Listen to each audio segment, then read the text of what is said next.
চিরদিনই কওমি খারেজি মাদ্রাসার ছাত্র, কওমি খারেজি মাদ্রাসার শিক্ষক। যেভাবে দেখছেন এইভাবেই। আমি কোনোদিন পরিকল্পনা নিয়ে এক পদক্ষেপ ফেলিনি, পা ফেলিনি পরিকল্পনা নিয়ে। পরিকল্পনা নাই আমার। 1976 সালে বাড়ি থেকে বের হয়েছি পড়াশোনার জন্য সূচনায়। 1982 সালে 16ই মে ইন্ডিয়া গেছি রোজ সোমবার। 1988 সালের 16ই মে রোজ সোমবার দেশে ফিরেছি।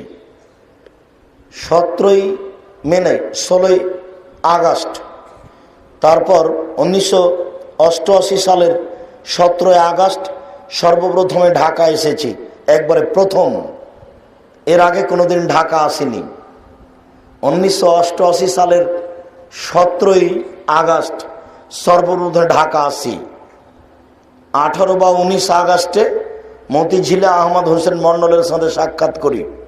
এরপরে 1988 আগস্টের 20 তারিখ রোজ বুধবার বিকাল 3টে থেকে গোবিন্দগঞ্জ গাইবান্ধা জান্নাতপুর মাদ্রাসার শিক্ষক। আর যা কথা বলা দেখছেন কারো দেখে নয়, কারো বক্তব্য হিসাব করিনি।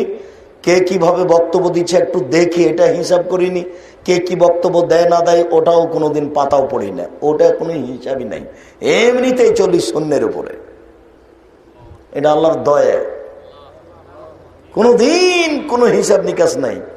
কে যে পৃষ্টি ভেতে নিয়ে গেল সেটাও জানি না। কিভাবে বই পুস্তক লিখছি সেটাও বুঝি না।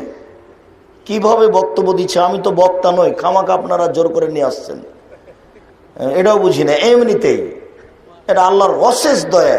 একটা বাক্য হাদিসের যদি বলি তার একটা বাক্য রেডি হয়ে আছে মাথায়, একটার পরে একটা আছে। সুবহানাল্লাহ।